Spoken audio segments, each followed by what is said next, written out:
a lot, dudes. I hope you're playing your bike, man.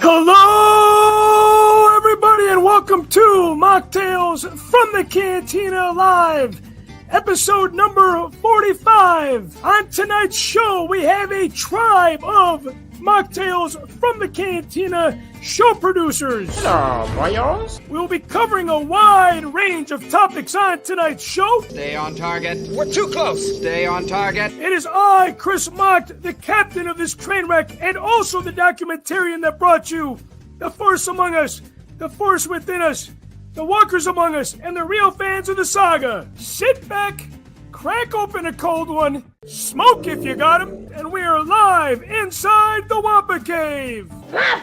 Let the tomfoolery and hijinks begin. Kick out the jails, motherfucker!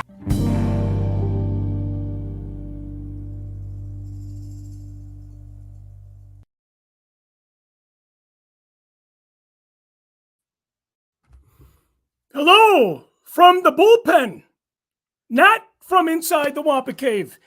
I just didn't have time because it took me 2 hours to put together a little minute and a half video intro for you. But that is not going to stop us from having fun tonight. Man, I gotta thank my producers for truly keeping this show alive. Like I said, they are the guests on this show tonight. It is not my show. It is our show. And I want to thank everybody for the continued support on Patreon. If the producers were not part of this journey, if you will, I could see myself a little bit more and more and more. So this is our show for July. It is the last day of July. Stay tuned for next month's episode. Dan Matson will finally be rejoining the circle, and we will be talking all things Indiana Jones. But on tonight's show, we're going to go around the horn a little bit, but I would like to start off with the drinking word of the night. Drink responsibly, only if you're 21 and over. I do not have the tins anymore. The tins were left at ICCC, and I trust my brother out there that he has them in good hands, and I plan on getting them back next year. We will still be doing the Patreon name draw tonight. We will be using some Force magic, some Force power. There's magic and Force. They don't go together, right? It's not magic. It's religion. But anyways, we will be doing the Patreon name draw today. But the drinking word of the evening is Rubens. He had passed away. Paul Rubens just passed away probably a couple hours ago. Long battle of cancer. 6 years it was. As far as I know, that his cancer was not disclosed.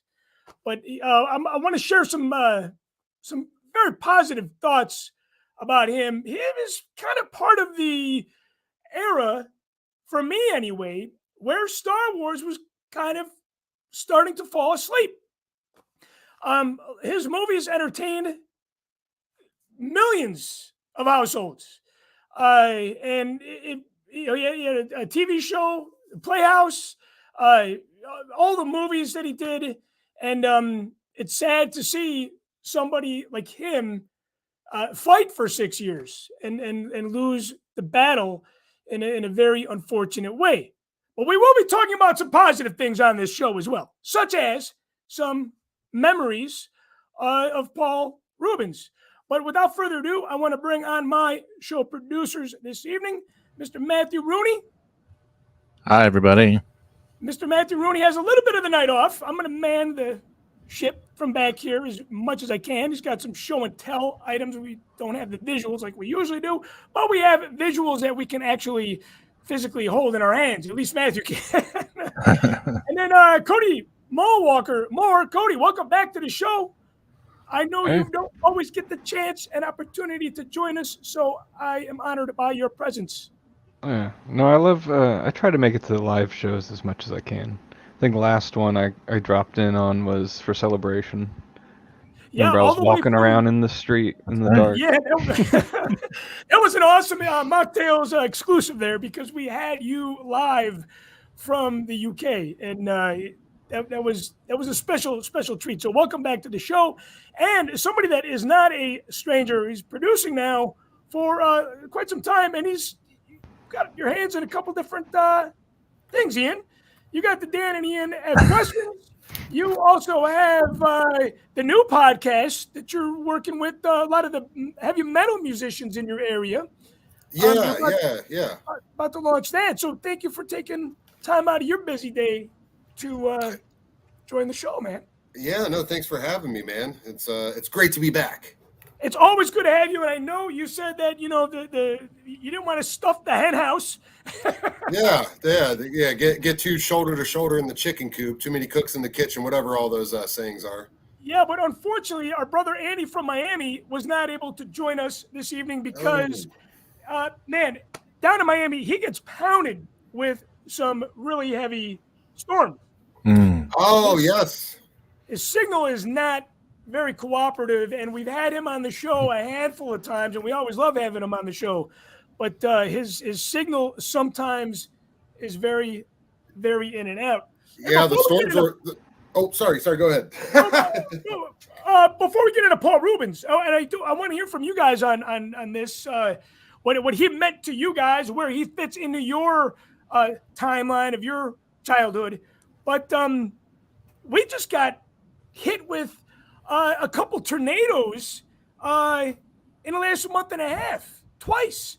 They're saying that Chicago is supposed to be like the new tornado capital of the U.S. I hope to God it's not. It's kind of strange. Yeah. We're getting tornadoes whipping through the city. Have you guys had any experiences like that, or like Andy in Miami is going through kind of on a nightly basis, it seems like? You guys witnessed any bad storms this season? Yeah. We had about, I'm in Arkansas, and it rains pretty much, every week, 2 or 3 times a week, just throughout the summer. But like 2 weeks ago, we had a really like a particularly bad storm, and my lab at the university where I have my laboratory, the water actually came up and flooded under the door and like flooded my whole lab. Oh, that's luckily it didn't go very high, so it didn't damage any artifacts or anything like that. But I've been there for 2 years, and I hadn't seen that happen before. I've had like roof leaks, which I had them fix, but it was pretty bad. So now I got to have them come in and shampoo the carpet because it's all smelly. And yeah, and it's probably humid as hell in there. And yeah, every time it rains, it makes it super humid. We just got out of some bad weather. Ian, you've been managing to stay dry? Yeah, it's not been too bad around here. Like, we had our storms go through, but I've seen it been like this weird Bermuda triangle where the storms are like, I see them coming and then I see them go by. It's like we haven't been hit really with too much. We got the smoke, not as bad as you guys, but it kind of was like yeah, it was like Day of the Comet or whatever that zombie movie was. Right. Like, outside everything's like orange, yellow. It's weird. Yeah, and somehow our brother Sheldon in Canada is dodging all this, which is very unusual. Cody, how about you? You had any bad weather this year? I did have an experience of the really bad smoke as well. Being in Indianapolis, I was right, with you guys in Chicago, having it real bad for a little while there. Other than that, though, I haven't had any bad, I guess, rain or storms to worry about since the tree falling on the house 1.5 years ago. So I'm good. Yeah, I remember. Stay you far me from that the trees. and it sounds like you just moved your collection. Matthew, you just got a new house, so congratulations on that. I will. And Cody, I know you have a collection. You're about to move it again, and congratulations to the both of you guys, Matthew, on your house. Cody, you on your 1-year anniversary of your relationship. We're talking floods, we're talking collections, we're talking storms. For those of you that have a collection, and God forbid, I got 3 rooms of collectibles. Man, you got to make sure that the stuff is documented because insurance will be so much more in your favor that way. Yeah. You know, I swear, man, collectors have to deal with time, space, money, and also, what are we going to do with our collection when we pass away? Who's going to get it? Who's going to sell it? That sort of thing. And then also, what happens if there's a tornado, a flood? So if you haven't started collecting, folks, maybe you need to think it through. I mean, here we don't get like a ton of flooding. I mean, people will get some of their like in certain cases the whole entire basement gets filled, but we have a lot where like with the house I lived in before, we'd always get like a couple inches on like really, really, really bad ones. So for forever I was like, if I'm ever putting anything in the basement, I at least had like a skid where it was like what was that, like 2.5, 3 inches? Like I would put everything like a pallet, like right? cut it up and have that or some kind of spacer to keep my stuff like directly off the floor if it was in like the basement level. Yeah, I mean, you really have to think ahead, man. And when I had my well bust, I was very, very fortunate that I was home, because if I wasn't, there probably would have been, like he said, like 6 feet of water. I would have shit myself in a very, very bad way. Not that there's a good side of that. Wait, yeah, there's a good way. Yeah, to shit yourself. Yeah, there's not a good way to shit yourself, unless you're on the toilet, of course. This is Brandon, and I just wanted to very quickly pop in and say a quick hello for the first time ever. I'm at work right now and only have a few seconds, but hello, everyone. Hey, thank you for tuning in. Thank you for tuning in, and I'm glad you found us. Hi, Brandon. I don't know how the signal got sent to the unknown, but that's a good thing. We need more Patreon support. We need more producers. We need to stuff the hen house, as you said, Ian. Yeah, and totally. I couldn't do it without you guys. But I do want to share some memories and pay respects to somebody that made a lot of people laugh. Really quirky shit. I was not a fan of Saturday Night Live, and he has nothing to do with SNL. But for me, comedy was not really my thing until I had seen the Pee Wee Herman movies, specifically Pee-wee's Big Adventure. And I'm like, okay, not all comedy needs to be fucked up and twisted. This was somebody that kind of appealed to the adults and the kids. And it was just, I remember we had a bootleg copy of Star Wars, Return of the Jedi, Empire Strikes Back, and Pee-wee's Big Adventure. And I played the shit out of all those. It was just a fun movie. It made me feel good. And I know he's done a lot of other works, but this is what I know him for. And for a time in the mid '80s, that don't bring a lot of good memories back for me to say. Thinking about him and his movies, it does. So it's just it's sad that he had passed away, but life ends for all of us realistically. I know that's a morbid thing to say, but we all, punch a ticket eventually. And, unfortunately, 6 years of fighting cancer, had to come to an end. And nobody wants to live that way. So rest in peace. But wanted to find out how you guys were introduced to him, and what is your favorite moment or movie that he had put out. And Matthew, I'll start with you.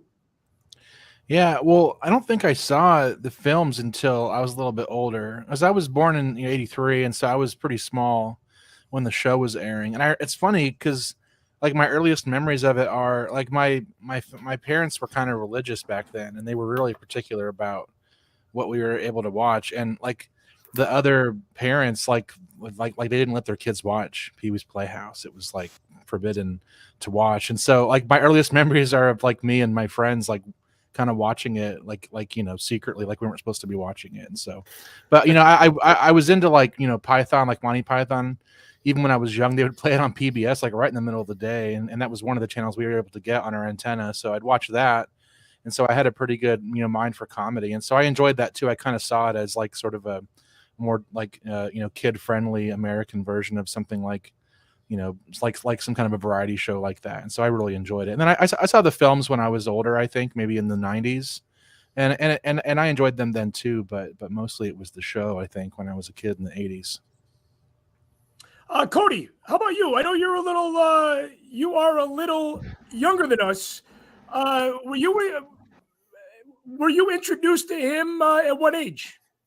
I can't even say like which movies I did see, but I know that when I was younger, I did see some of his movies.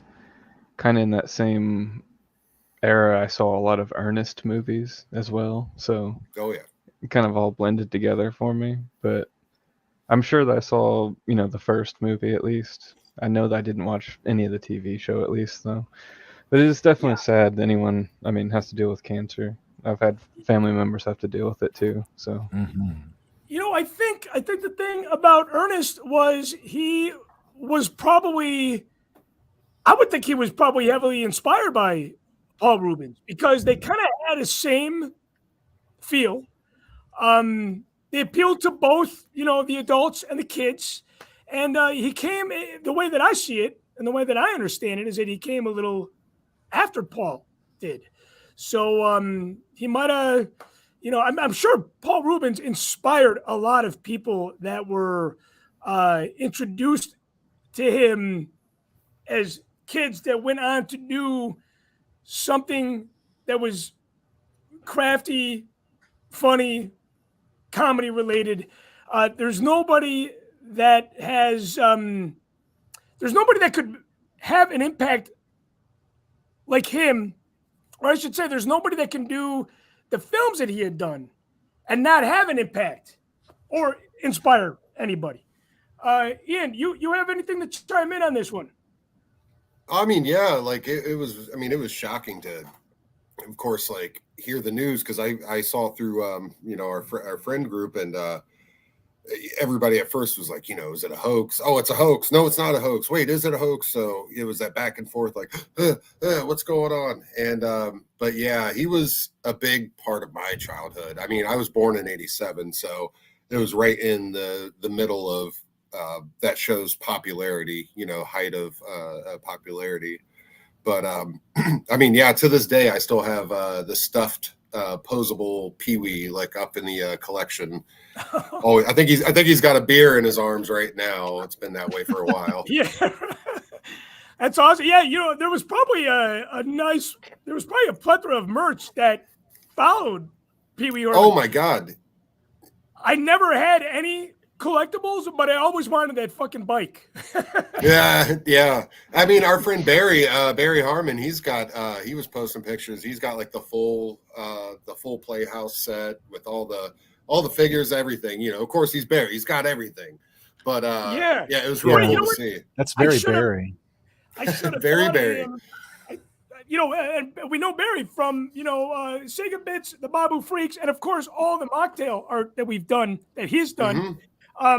I should have had him on the show tonight, but he's not a producer. There's only room for producers. I will have him on the next episode, and I would like to see his Pee Wee Herman collection because, yeah, Barry's got like so much of a complete collection of the Turtles. Everything. Pee Wee Herman, the Sega Wars games. I mean, more than just the Sega games. Yeah, he's probably got a collection that probably needs to be a little bit more focused than mine, Yeah, and you said you said you never watched the show at all, Chris, when it was on, like Pee Wee's Playhouse. You know what? I remember Pee Wee's Playhouse. I feel like it. My brother Nathan used to watch it. I felt like that came out probably. God, was that 87 when that was released? It was 86. Well, let's see. It was September 86 to November 1990. Okay, I feel like when that came out, I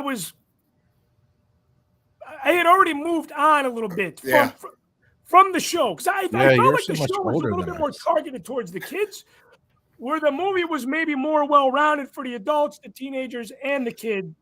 I remember the show. It was one of those things. It was like it was always on, and back in this era that we're speaking of, this was when there was not a gazillion ways to stream things. There was, 20 cable channels at best. So it was a lot easier to be in tune with all the productions out there. I mean, now it's impossible. Well, this show I'd have like 20 VHSs, like you'd have to buy, like you get like 3 episodes per VHS or something, like one of those types of deals. Yeah. Speaking of Babu Freaks, I feel like, they do that hey thing. Like that's kind of Pee-wee-esque a little bit, like his laugh that he would do. So it kind of fits with, going back to Barry again. It totally is. Do you know? Go ahead, Chris. Go ahead. You're up at the. You talk. No, you. I did a little bit of a history on the hey in the past. And I forgot to include Pee Wee Herman in that bit. But yeah, he's got a little bit of that. Hey, especially the way that the Babu Freaks deliver that. Mm-hmm. Yeah. Especially Tyler. Yeah, right. Tyler's the one that really has it down. So I'm going to kind of segue into this segment, and believe me, we are going to get into the happy portion of the show. But this next segment is called "Before I Die," and I have to do this because I heard that Paul Reubens had passed away, and I said we got to talk about this on the show tonight. And then I pull in to drop off some promo materials at a library. And this library had this mural outside. And it was a, Before I Die project. It was the coolest thing I've ever seen. It was all handwritten in chalk. And they had people from, kids saying, "Before I die, I want to play Roblox." And I'm like, okay, that's my daughter's answer. Yeah. Or "Before I die, I want to see my family grow old." That's something that I would, say. I thought about this, and I thought it was kind of serendipitous that I saw this mural after I heard the news of Paul Reubens. And it kind of spoke to me that way. And I'm thinking, you know what? Before I die, I'm like, I don't know what I necessarily want or need to do before I die. I feel like that's a very, very challenging thing to answer.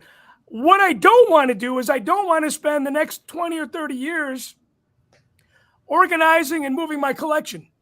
I feel like I've spent the last 30 years of my life doing that. So I'd like to spend maybe more time that's spread out. If you guys could choose one thing, Matthew, what is the one thing that you must do before you die? I must do. I must come to Chris Mock's house during Christmas so I can see 17 Christmas trees at the same time. Before you die, I'm honored. But I would like to do. I don't know if it's a must, but I'd like to. I kind of aspire to write a novel. I do a lot of academic writing, which is a specific type of writing, but I would like to write a fictional novel. That is realistic. That is a very real. It's a challenging thing to do, but it's a very realistic thing to do. And it Cody, might be how about about you? your Christmas collection. You know what? Is it going to be easier for you to get to my house during the holidays, or is it going to be easier for you to write it now? You got your work cut out for you, my friend. Cody, how about you? Is there one thing that you want to do before you die? I don't know. To be honest, I feel like I kind of just do what I want to do most of the time. So there's not many things that I've wanted to do that I haven't just done. I don't usually think about those things that are extra unattainable. But if I sat down and thought about it for a while, I feel like I could come up with something good. I'm on that. I agree with you 100%, and that is an amen to that. See, no, I got one pretty easily, pretty quickly. Even just going to Galaxy's Edge, just because I haven't been to, really? Either Disney park. So just going and seeing that would be something cool to add to the list. You should go. If I knew that I had a limited amount of time left on this planet, I would probably stop working, spend all my time with my family, my wife and my daughter, and I would at least make sure that I close out the last ballpark that I need to go to, which is Boston. So You want to end it at Fenway? crazy. I want to go to Fenway before I die. It wasn't supposed to play out like that. How have you not worked this out with Dan yet? It's one You of got those. Boston Dan. It was supposed to happen this year. It's supposed to happen this year, but it did not. So it's got to wait until the next year. And I have a feeling that it's going to be kind of a party because I have a handful of friends now in the Boston area. Ian, what's the one thing on your list before you die? I mean, it just maybe something just for myself. Obviously I'd like to see, my son and everybody grow up and become the people I know they are and things like that. But me with music, I'd love to actually compile all my ideas and stuff onto one format, one release, maybe get some kind of release out there of all my music before I go, even if it's just little ditties, just get it out there for people to hear, maybe even complete one day. Yeah, so you have stuff that's recorded already, or you would like to record some more stuff? Oh my God, yeah. Over the years, I have plenty of like little things, bits and pieces I could probably connect all together and make a couple coherent songs. But yeah, I'm just all over the place. I could never like this is gonna be my country album. This is gonna be my rock and roll album. It's like just whatever came up to my head usually ended up being something completely opposite of the last thing I played. So it's kind of hard to. It's like it's hard to make an album based on just like a million different genres, and I'm not like some big name that can come out with some like wacky thing like that out of the gate. Yeah, I could see that. And you know what? Music is something that I need to get back to because I feel like this has been a long amount of time that I have not played music, and I miss it a lot. Last time I saw you was at ICCC. You got to jam with Glenn. That was the last time I saw you playing. That sort of thing I've done. Like I went to Nashville a couple weeks ago, and I swear everybody in Nashville came out of the womb with an instrument in their hand. Yeah. I mean, it's like, so it was pretty cool because this guy had a conga from like the 1950s. And I was beating on that in the background when him and another acoustic guitar player were performing. But before that, we did karaoke, and I did War Pigs. That's my go-to karaoke. Really? And That's your go-to? That's my go-to. And his wife came in because there's like that long jam in the middle. Yeah. And his wife came in. She's like, man, I got to take that mic away from you. And I'm like, just give me some real instruments to play, So you're playing conga drums? Say that again, Matthew. So you were playing conga drums like in the interim? Is that what you were doing, or? No, so it was karaoke, and then we played live music. Thing. So, but it was the same evening, But I gotta play like on a regular basis. I really do. I really miss it's hard to like. I mean, everybody's got schedules now. As an adult, it's really hard. Luckily I surround myself with people that are all talented musicians and are still out there working to where I can get involved in some cool, kind of projects, one-off things and stuff, or be involved in stuff in some ancillary way, which is still cool to do. And that's what I like to do is like still stay in touch with. Scene, which is part of the reason with starting the new show is interviewing musicians and keeping up with the scene and learning about things I have missed or things I just never knew about, that kind of stuff. Yeah, I've been thinking about trying to get back into doing music too. I used to do when I lived in California. I grew up doing I played the drums. Like I played drums like in school. Like I was in the Dixieland band for my junior high. But then I like fell in with all these people who were doing like experimental music, like people who were into some of the weird stuff that I was into, and so I was on a bunch of like recordings back then. But when I left California, I kind of stopped. Yeah, so now I've been thinking about like maybe getting. I used to play the bass guitar too, and I played the drums, and I was thinking about getting a bass guitar again just to play around with it. Yeah, we were joking around with the Super Friends. It's like, oh, we got a band now. It's like we got a couple guitar players, bass players, drummers. We got it all set, man. Next time we get together, it's gonna be fire. Yeah, for sure. I mean, I think you know, the only thing that sucks is that everybody lives so far away. But I think yeah, it's like if you know, again, man, if you have Star Wars friends that play music, it's like that is just a great recipe for playing.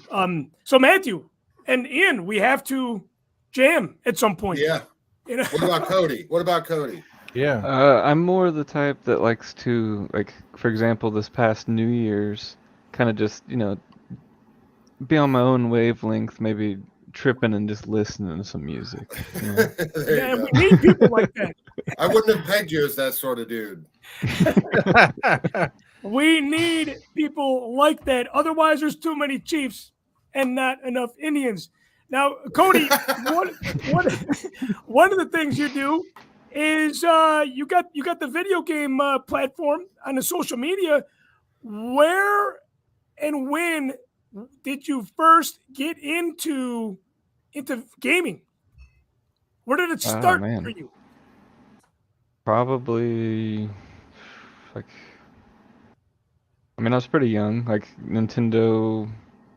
Super Nintendo, playing Mario was probably one of the first ones I remember. And then going into Nintendo 64 and playing Mario 64. And then I was a big time PlayStation 1 guy. I mean, then went into PS2 and then Xbox 360, and then kind of stuck with Xbox. And then I've been PC for the last few years. Did you ever have a chance to play the original Mario Brothers? The original. I think so. I'm pretty sure. It's the one On that the takes original place in Nintendo? just the underground. Oh yeah. Isn't that like, I think if you go like backwards on one of the games, like World 1, if you go back in the pipe that you came out, you play the original That's Mario. oh, I was gonna say that you're talking Super Mario there. Well, you Yeah, can it's play it like on the Super Mario Switch. Brother. Yeah, it's like one of the either original Nintendo or the Super Nintendo one. You went backwards and you could play the original, just single screen pipes and turtles. Yeah, for me, it was definitely, I would say, well, Atari, right? We had one of the Ataris in like 1983. It was the one with the red button and the single joystick, not the phone-looking controller that Atari had before. That was supposedly the better Atari of the two. But I want to say I truly fell in love with video games. I got the Nintendo Entertainment System for Christmas in '86, and I played it morning, noon, and night. I had the biggest headache from just sitting in the dark and just, you know, the screen time. I give my daughter shit for her screen time. I'm like, my screen time probably tripled hers back. Yeah, for sure. And your tablet was 36 inches. Yeah, exactly. Right. Yes. But I think, you know, the when I started getting introduced to video games, that was the introduction of video games, the coin-op games on the market in the early 80s. You know, the Showbiz Pizza place. Go there and just be absorbed by all those games. And when we got in our house, it's like we never even wanted to go outside after that point. Yeah. I mean, like I kind of was like on the tail end, I think, of the arcade. I mean, because we had them, of course, growing up. I love going to the arcade, but yeah, I mean, it was like soon after, you know, it was kind of a thing of the past. You know, once I grew up, and it was overtaken by, you know, the PlayStations and such. But yeah, I still at least had a little bit of the memories of the not Showbiz, but of course Chuck E. Cheese, like every kid still nowadays. But yeah. I think Chuck E. Cheese ended up acquiring Showbiz, and the rest is history, you know. Yeah, then you get video games like Five Nights at Freddy's. There yeah, right. Full circle. Matthew, are you a gamer? You play it all? Yes, I do play. Yeah, so like, so my dad was Scottish. He immigrated to the U.S. in 1981, and it's funny because he was like a carpenter. So you wouldn't expect him to be into like electronics and stuff, but he was really into like electronics and gaming, like as a hobby. And so he bought like in 1981 when he first got here, he bought the Intellivision system, which was like the competitor of the Atari back then. And so Yeah, that was a big one too. yeah, so we had that when I was little in the 80s, and I played that nonstop. That was like my first console. Like he also liked to buy VCRs and TV. So like I had like the older TV in my bedroom with the Intellivision when I was like 3 and 4 years old. And then he also bought like an IBM computer in the 80s. And so I played like after the Intellivision, I played like DOS games, like before Windows was the operating system. We had MS DOS 3.03, I think was the floppy disk that we had.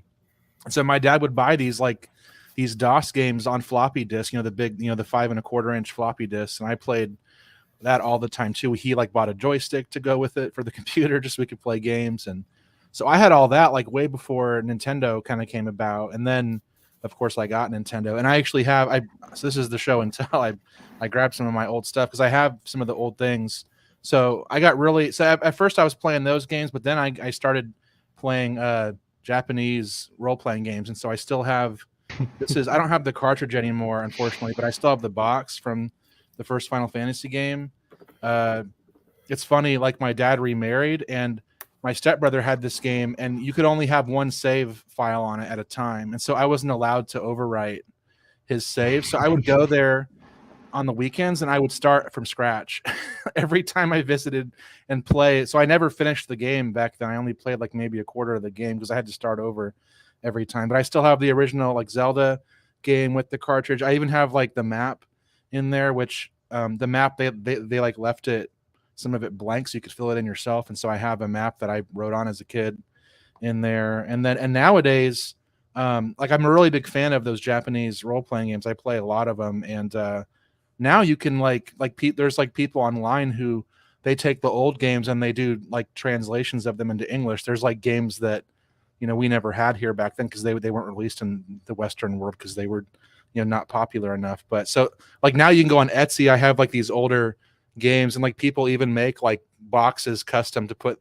the cartridges in, and I have cartridges made with the English translation on it. And so there's this huge like rabbit hole that you can go down with these older games that like I would have killed to been able to play back then, and now I can play them all. So and I still play those games. I'm right now I'm playing the new Final Fantasy, the PS5 one. I was telling Cody earlier that's what I'm playing right now. But I'm super into games. I play Final Fantasy 14, which is an MMO. I've been playing that for like 8 years without a break. And I have a Switch and the PS5. And actually that original Mario game, you can play that on the Switch if you get the Nintendo Online.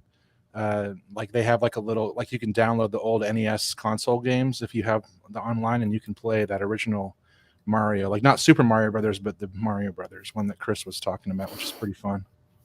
Yeah, that was my favorite one because it was, it was quite cut and dry. You hit the turtles, you knock them off the screen, jump on the crabs twice, punch the icy. What are you talking about, Grandpa? That's how my son talks to me now. And I got the Star Wars 1-Up game, and it's got the first, it's got Star Wars, Empire, and Jedi on there. And I play that all the time, and I still have my old Xbox One and my old PS2. Now you call me Grandpa. Because I am so far behind with the new consoles, but I will always have this fondness for video games. It's something that I grew up on. I am a big fan of going to the beer cades. You grab a beer and you play the old school coin-op games. But I made a commitment to myself. I only have room in the basement for just one arcade game. But I know you can buy a console, right? That's got like 1,000 games in there. Mm-hmm. But I don't want to like my friends out at their music studio. They have like the arcade full-size arcade cabinet, but that has the computer built into it. Yeah, everything you could ever want to play. I mean, there's limitations with the joystick, the old buttons. Well, you can get an arcade stick. I have an arcade stick, which people get and they customize for fighting games, but like you can hook that up to anything. And I play some games with that if it's, like some games are too complex with the buttons for that, but like some of the more basic games, I'll use my arcade stick on that, and it's pretty fun. Yeah, I haven't heard of anything other than fighting. Some people get so anal about it. They're like, oh, it's not the same thing. It's like, well, if it's going to be a replica, it's never going to be the exact same, you know? Cody, people can play along with you. Yes. Is that? Yeah. I play Call of Duty quite a bit. So I mean, I play multiplayer, so there's usually open slots if someone did want to join up or something. And And again, then one more time with that social media. I'm on Facebook, YouTube, Twitch, and Instagram, all under Mall Walker. Like if you type anything Mall Walker in, spelled just like that, you'll find me. You said Call of Duty. That's your main game. That's that Warzone? Yeah. Well, I bounce between multiplayer and going to Warzone to do Resurgence or Battle Royale. So I play a little bit of both. Very But cool. I also play any new Star Wars game as they release. So I played through Jedi Survivor, as it came out a couple months back now. Yeah. Yeah, man. I have a funny story about my dad. Like, we had Shadows of the Empire for the 64, right? We got that back in like whatever it was, 98 or 97. Yeah, that was And huge, man. so like my dad had remarried, and like we got it for us, but then he got on it and like wouldn't stop playing it. And so my stepmother like banned him from the 64 because he wouldn't stop playing Shadows of the Empire. Hey, You get grounded. Video games are Yeah. addictive. Video games are addictive. I think the one that I've really binged, I remember I had a pretty good size hangover from too many Tanqueray and tonics, and I spent the entire next day, 14 hours, playing a Halo, nursing my hangover. And I don't believe I played any one specific game longer consecutively like I did that one. But I gotta give a shout out to Vor. That's my buddy Vor. That's your buddy. He's tuning. Yeah, he's reminiscing with Matthew about his old Intellivision, and I never had one, but every time I went over to a friend's house, they wanted to ban me from their video game console. Yeah, 'Cause I would he's a not- good guy and a real big Star Wars fan too. Cool. Well, hey, thank you for tuning in. The show is not over yet, but I do want to give a big shout out to the producers that were not able to join us on our producers show. That mysterious person by the name of Brandon was Brandon Wolgast, show producer, under a different name. He fooled me because he had said that he is tuning in for the first time. He's tuned in many a times before. Brandon, thank you again for producing the show. Producer Suds. I know Suds is getting very busy for his annual bash. Unfortunately, I will not be able to attend that. Yeah, dude, I wanted to go to that. That sounded like a blast. It was a blast last year. I'm going to be up in Detroit for a Rays Tigers game, and then I'm hitting Toys R Us that never closed. That is right over the border in Windsor, Canada, one of many Toys R Us stores that are still open up there. Brother Michael Wistock, he's probably getting ready to take the stage at the Whiskey A Go-Go. He's got a lot of good shit going for him this year as well. Producer Kurt Holman is still waiting for his Real Fans of the Saga episode. He got the rough cut. I know he wants to do the final cut on that himself. Antonio from New Jersey, he just, how do I say this? He didn't give birth. His wife gave birth. Yeah. Congrats to to him. a baby boy. So he's been honored and blessed with that addition to his family. Brother Brian Klein has started a new job. He's in the middle of his new life, so he's got a lot of stuff going on. And meanwhile, Andy from Miami is hopefully tuning in if his signal allows him to do so. And when he's done battling alligators. Yeah. Done battling alligators. And crime. Hopefully he does not have a flood. But there's a lot of good shit that's happened to a lot of good people this year. We're halfway through. This is the reflecting portion of the show.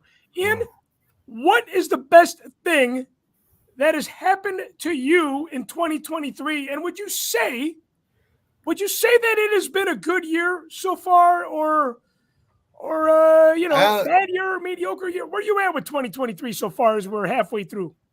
I really don't have like a best of, like there's not been one thing that's been completely crazy, but it's flown by.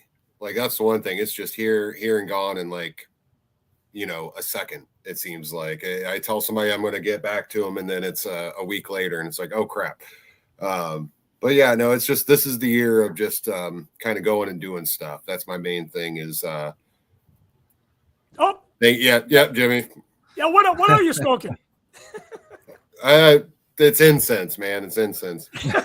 But yeah, no, it's just basically just trying to go and do stuff, see things, go see friends, do music, just involve myself in the world as much as I can. It's still getting out of the pandemic phase, right? Yeah, it sort of seems like that. Everything's a little different now. I mean, a lot different, but yeah. I want to give a shout out to Jimmy from Rebel Force Radio. We got to have him back on the show. It's been a while since he's been on the show. We always love having Jimmy on the show. And he almost made it to the Wampa Cave this weekend for some Star Wars bingo and a hang. But the weather got really, really bad out here. Like I said at the top of the show, the Am I on profile here? I feel like I'm on like spotlight here. Is everybody watching me? You are. Yeah, because I'm manning. Now you're trying to make me paranoid. Matthew, Jimmy first said thing that no. happened to you, you got the house this year, right? Is it the best thing? Is it? Well, I haven't got the house yet. Yeah, it's a process, right? It's like a right. Yeah, I'm on It's Thursday. such I'm a getting big an deal. inspector to look at it. Hopefully, there's nothing too bad with it, and then I will get it. But I think the best thing there's a lot of. It's been a really good year for me. I mean, I had my kids here all summer, which was nice. So it's hard to like top that, but professionally, like as an academic, the best thing you can really do is get funding, is get big grants. And I was able to land a big grant this year, for this next fiscal year, which just started last month. And so I got like a pretty decent sized grant for my laboratory, so I could hire people to come work for me. So in fact, today I had 2 new project assistants start in my laboratory, working part-time, working through collections, and it's going to result in me having some nice research and stuff to write up. And it's prestigious to get money like that, and it looks really good on the CV. So that felt great because I've never really gotten a big grant before. It was my first time really getting one. So that felt really nice. But it's been a really kind of one after another thing happening for me this year. I mean, it's the result of doing a lot of work too, so I don't feel like it's handed to me, but it has been a great year for me professionally, and I think also personally as well. So I'm having a good time. That's good. And Jimmy says you have great hair. I do Thank not you. have great hair anymore. I have great hair. Man, so when you were playing music in the early 90s, or whenever that era was, were you a long-haired guy? Or I did have long hair. I had long hair. I had like Viking hair basically up until until like my mid-20s, and then my sister passed away, and I donated it for because she had cancer, and then I've kept it short ever since. But yes, I have very thick hair. Every time I go to the hair salon or dresser, they always comment on my hair, and they want to put their hands in it and all that, which I don't mind. So what's your secret? I was told that if you wear baseball hats all the time, this is what happens to your head. I was told that too. I think it's just genetics. My dad had good hair too. I mean, he didn't live past 50, so I don't know what he would have looked like after that, but he had all his hair at 49 when he passed. So yeah, I think it's genetics mostly. My son has thicker hair than me. It's ridiculous. It's like shag carpeting your son must have. Yeah, it is. And yeah, it is. Cody, how about you, man? Has 2023 been good to you as we're making it right around the halfway mark here? Yeah, I mean, it's definitely been a drastic improvement over, like, my years have been a little divided. I'd say like back half of 2022 and first half of 2023 should be a year for me. Because that first half of 2022 was rough, but since then things have been really good, especially personally. Just getting to do a lot of fun stuff that I've wanted to do and kind of had planned for a long time, like Celebration in London. Met up with a bunch of friends, met up with friends from Germany, Finland, Amsterdam. You have to take advantage, London. right? You have to take advantage of seeing people and traveling right now, you know? Yeah, just that, and then, I mean, I moved across town this year too, to the opposite side of Indianapolis, to like a more rural area, or not rural, more urban area, I guess, more interior to Indianapolis than I've ever actually lived. But it's pretty nice actually. It's like a nice little cluster inside of Indianapolis of a little neighborhood that like everything's actually really close to my apartment.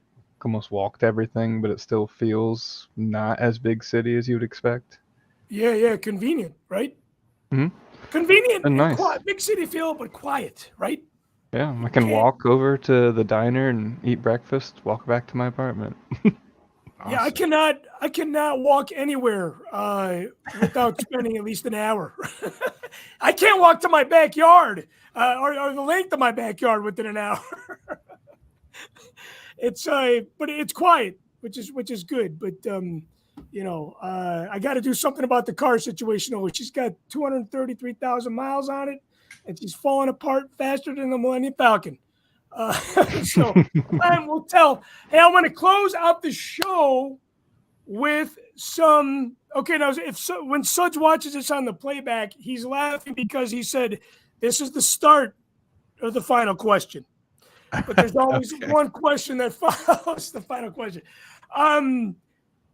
Ahsoka's coming out real soon, right around the corner. I have been living in the dark when it comes to the news on this. I had seen a trailer or two quite a while back, got me really excited, but I have removed myself a little bit. And I did this with Rogue One, and it was such a blessing.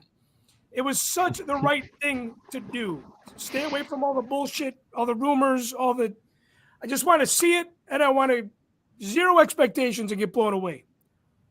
Where are you guys with your anticipation when it's coming to this show, Ian? I mean, it's at full steam ahead nowadays. With any new show, I'm completely excited, but I it's just been a slow build. And they did it right with of course the Clone Wars. Like I was not a fan right off the bat with it. I didn't come into like season 3 or so like that, and just getting to know this character and then building upon that in Rebels and then into Mando, Boba Fett, all that stuff. They've done this nice slow introduction of it that people are not going to immediately reject it because of a casting or something like that. Like if they just came out of nowhere, Rosario Dawson is Ahsoka coming out in a couple months, it would be like, oh my god, the end of the world. But we've seen her on screen and what she's been doing, and I'm totally down for it. I dig it all. I dig it all. I take it as it comes, man. Give me more. Right, there's been a slow build to it. Yeah. We've been introduced to her. We know her story. It goes all the way back to the Clone Wars, which I've only seen a small handful of episodes of. But we're not going to get into that on this show. Not on this episode anyway. But you know what? Let me tell you, as somebody that really didn't get wrapped in, like myself, by the Clone Wars, I am still very, very excited to see live action Star Wars television. I think that's enough for me. I don't need any more. I don't need to know the back story. Maybe if I did, I would even be freaking out about it that much more. But I feel like the challenge about that, there might be the expectations might be a little too high at that point. So I'm kind of going into it a little naively, a little blindly. But man, live action TV, that we're getting it and we're getting a lot of it. I can't go wrong Dude, with and that. it's better than, I mean, it's not better than, but it's a different experience from like, the theatrical experience. And you're all invested in this one movie. It's coming out. It's like now things are spread out. You get more of it. Even if you don't like one certain, you might not like this week's episode. You might be blown away by the next episode. So it seems like there's a lot more to play with, and I just love that how they're able to stretch it out and expand it. Sometimes it's a little too much stretching, but yeah. No, and I think everything that they've done has been, I want to say quality. There's nothing that's been super piss poor, especially when it comes to the live action stuff. It's all superior quality in my opinion. I know there's been some other releases animation-wise that some of the fans have not gone crazy about. Some of the things that have not really drawn me in and made me want to invest all my time, but things that are still cool to see. But again, when it comes to live action, that is enough to get me really, really excited. More excited than Princess Leia was from Han Solo. That's pretty exciting. But anyways, Cody, where are you with Ahsoka? Are you excited? Do you have any expectations? Have you talked to her lately? I did talk to her in London. She was pretty cool. Nice. But I mean, I don't Did you meet ever Rosario have. Dawson? Is that what you're saying, or did you meet Yeah, the other yeah. Ahsoka? I had already met Ashley the year before at ICCC, so I just met Rosario. It was kind of cool. At ICCC, I did the animated trio of Obi-Wan, Anakin, and Ahsoka, and then in London for Celebration, I did the live action trio. But the show, I never have any, I guess, predetermined expectations based on anything. I'm also one of those people that, like, I want to see every bit of news that comes out. I want to read every rumor that comes out because I don't know. I'm pretty stubborn and I'm not going to believe half of what I read anyway. So it's like I like to read it and kind of digest it and kind of be surprised if it ends up being true. But if it's pulled off well, but I knew ahead of time, I'm still impressed, So I'm never really one to avoid news when it comes to the show. So I've definitely been keeping up to date with everything, even some stuff today I read. But I'm really excited because I was a big fan of Rebels, and it feels like a natural continuation of Rebels and the Clone Wars together. See, now I watched Rebels. Brother Jimmy is still chiming in. Jimmy, thanks for watching the show, man. I appreciate that. He tells me that I need to watch the Clone Wars. You post. That's French. You post here. Yeah. And At least the Antonio mall from episodes, New Jersey is also chiming in. Go back to the Cody. All the news you want to read, all the rumors and that sort of thing. I know we're not going to have enough time to get into the baseball chat tonight, but Tyler sent me a text about somebody from the Sox, and he's like, "Oh, it's a done deal. He's going to the Rays." And I'm like, "Well, I didn't hear this news finalized." And I'm like, "See, that is why I don't follow the rumors, because all the rumors are always 101% bullshit." And I remember watching all this stuff that was on. There was some stuff on the internet back in the early 2000s around the Attack of the Clones and Revenge of the Sith. And I'm like, I don't know if I want to watch this, because what if I like this fan-made trailer and then I see the film and I don't like it? So I respect you guys for wanting the rumor mill and the hot stove season and this and that sort of thing. But I was part of it for a while, and I just gave up because, I just it's all bullshit to me, and I would rather just get the facts when it's solidified. Nothing against you guys for wanting to consume every bit of information. Well, not even like I haven't even searched out like spoilers and rumors and whatnot for this. I've just kind of been taking it as they've kind of really widespread put it out there. I haven't, I don't know what it is. Like, maybe just because I kind of figure I know where they're going to go with it in my own head. I mean, I'm not going to be disappointed if they don't go. Well, see, now it's in your own head, but if you drum up your own head canon, you can. But I just, if all of a sudden I saw her like on the back of a dragon with, rainbows shooting out of the wings and, something crazy, I'd be like, what the hell is going on here? Like, I know where it's going. They know what they're doing. It's in the hands of Dave Filoni and company, and I hope and that's another thing. It's in the hands of Dave Filoni. It's going to be good. And live action Dave Filoni. How are they going to fuck this up? They're not. But there's the fan base is still going to bitch and complain about something. They will. Yeah. Well- Never discount that. There will always be someone that wants to complain for, They're always. I don't I mean, there know were if it's attention or what. back in the OT days, people would write the fanzines and bitch and complain about stuff too. It just wasn't as vocal. Matthew, your take on Ahsoka, where are you at with this? I'm pretty excited to see it. Like you, I maybe even more than you. I don't know how much you've been avoiding, but I've kind of dipped out of like Star Wars content over the past few months. Like,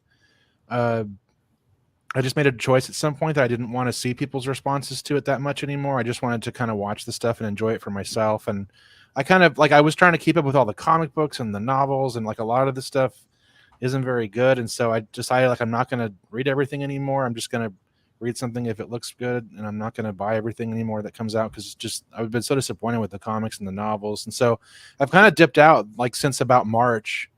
In fact, Jimmy's on the watching, or maybe he's still watching, but I kind of stopped listening to RFR for a little bit too. I do intend to go back and listen to it, but I kind of just wanted to, focus on some other shows and like enjoy Ahsoka on my own when it comes out, and then I'll go back and listen to all the stuff that was being said. And just because it does kind of get frustrating to, hear rumors, then I get kind of like preconceptions in my head, and I'm looking for something when the show comes out, and then it turns out to be different. And so I just wanted to kind of watch it and enjoy it for myself, and maybe not go into it with all that baggage. And I just get sick of, like, I don't want to hear about people complain. I mean, people complain about everything if you look for it. I just don't want to hear it anymore. And I think it's partially because I've been watching, Trek stuff too. And I've never been a Trek person. I don't listen to Trek podcasts or follow the actors very much or anything like that. And so when I watch those shows, I just think they're awesome, and I don't hear all the negative stuff. Yeah. And so I kind of wanted to have that with Star Wars too again. Like, growing up, I didn't know about people complaining about the films or the prequels. Obviously, we hear people complaining about that because I was older by then. But I just wanted to kind of enjoy it for what it is. And I loved Rebels. I think I liked Rebels more than Clone Wars. The Clone Wars had the higher quality animation, but Rebels, I really got focused on that. I think because it just had this through narrative, like it had the same cast that went through the whole 4 seasons, and it wasn't jumping around, and it like really lets you get attached to them and develop those characters really well. And so I'm excited to see that go on. To see Sabine and Ezra and all them kind of do their thing, and Hera as well. I'm excited to see where those characters go. And so I've seen the teaser and I've seen the trailer, but I have no idea. And I really like the look of the light-haired dark side user. She looks really cool. I'm excited to see what that's all about. And so yeah, I'm really excited to see it. I'm just kind of holding on to my expectations so that when it gets here, I think I'll be really enjoying it. Don't forget Yeah, Chopper. there's nothing like Yeah. that orgasmic feeling of just being blown away by a Star Wars project. And I think when we remove ourselves from the noise of the fan base as we get closer to it, now some fans are positively excited about things. I would say mostly Star Wars fans are probably excited about this because Dave Filoni, fan favorite, he's done everything well in the past, even the Clone Wars. But I feel like the show is gonna be something to look forward to on a weekly basis. And that's the thing that I love about these live action shows is that I had the desire to want to sit on the couch and watch a show once a week. I don't do that very often.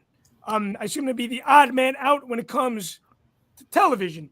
I miss a lot of stuff. A lot of our friends, they talk about, oh, you see this? I love this show. Did you catch a new episode? I'm like, how? My brain's just going too fast. I could never like sit down and watch something like fully. Well, and that's why I want to thank you guys for producing the show. I want to thank all the Patreon supporters that are supporting the show because there is so much stuff to watch, So the fact that people are spending their time watching, listening, and investing in Mocktails from the Cantina, it means a lot to me. I don't know if there's any other way to say that or to show the appreciation of it. But hopefully you guys know that I appreciate what you guys do. on a monthly basis, on a creativity basis, and also just chiming in and listening to the show. So I want to thank my show producer, Matthew Rooney. A little bit of the night off tonight. We didn't have the usual visuals that we normally have because it's hard to do both at the same time, even for an old drummer like yourself. Yeah. So again, thank you again, Cody. Again, thank you for your time. It's always great to have you on the show. And I'll be at Gen Con all weekend too, just so you guys know. It's the largest tabletop convention in America. Mm-hmm. That sounds fun. Are you doing anything from Wall Walker there? Yeah, I'm actually gonna wear, my full Beskar on Saturday for the cosplay competition and parade. So I'll be in full armor Saturday. Very nice, very nice. And are you doing any panels or anything from there? No. This will only be my second time attending Gen Con. I didn't even know anything about it till last year, and Jessica introduced it to me. She's a big board game fanatic, so she got me into it and really got me into some more tabletop gaming, which has actually been fun. Very cool. So if you guys are going to Gen Con in Indy this weekend, be sure to check out Mo Walker, also known as producer Cody Moore. And Ian, your new show being launched when? Anytime it should be here. Should be within the next week or so. Just trying to finalize some things. But yep, catch me on Dan and Ian Have Questions every week. We hope. There's been some a little bit of, like we said, time flies here to get things done, and all the vacations and holidays and stuff, and having fun in the summertime kind of got in the way. So we're getting back in the groove of things. But yeah, check us out there everywhere. iTunes, Spotify, all that jazz. What's the name of the metal show you have going on? That's one of the things to finalize, because I can't really land on anything right now, without sounding too cheesy. Always the hardest thing to do. We do have to do, before we let everybody go, we do have to do the Patreon name draw. That's the important thing. That is why the Patreon supporters are tuning in. And again, go to MACHTAILS from the Cantina on Patreon. God, do you guys get overwhelmed with all the content that I put out? No. It's too much, man. Too much. No, I just catch up when I can if it's too much, If it's too much for that moment, you just come back to it. Exactly. Yes, it's always there, and of course, sometimes I fall behind, and then you guys get the opportunity to catch up. But we're doing, since we don't have the tins, we're doing things a new way. Matthew, do you have a number 1 through 36? 1 through 36. 23. 23. My favorite prime number. 23 is Brad Riverdahl. He is the 23rd. See, I just exposed my numbers. You exposed yourself on the show. Exposed myself on the show. All right, Brad won. I don't want to go into too much detail about these numbers, but if Brad Riverdahl is watching live, there he is. Hey, he popped up. He popped up. Of course, Brad always tunes in live, and I am going. Oh, see, now I'm stepping over toes here. It's me. I'm sorry. Brad and I are going to be going to Wrigley on Wednesday for the Star Wars Day at Wrigley Field, and I want to wear my Cubs armor. He just tuned in. He tuned in at the very end. Just since he knew you were going to call Patreon. Tune in at the very end. So, Brad, I will bring your prize on Wednesday. I'm going to bring the Cubs helmet. It's over there. I learned from the first episode not to walk away from the screen. Cubs helmet I'm going to bring. Full armor I would love to, but I don't think that's necessarily going to happen. We will find out. I think Brad is going to drive us there and partially back. At least me partially back. But anyways, I want to thank you guys for tuning in. Thank you again to all the producers, the ones that joined me on the show today, the ones that were not able to join. Thank you to all the Patreon supporters. Thank you to Jimmy Mac for tuning in from Rebel Force Radio. You guys can check them out on a weekly basis. Antonio from New Jersey chimed in. Rich Brendel did not chime in for a cheer and a beer, so we will get the brother Rich next time. I want to raise my glass to Paul Rubens, and he will be missed. He's definitely remembered. He's definitely remembered tonight, and he will be remembered for a very, very long time. I am your show host, Chris Mucht, and we will catch you guys next time on MACHTAILS from the Cantina live, unless you watch and listen on Patreon. Chut chut and choo choo, boyos. So long, everybody.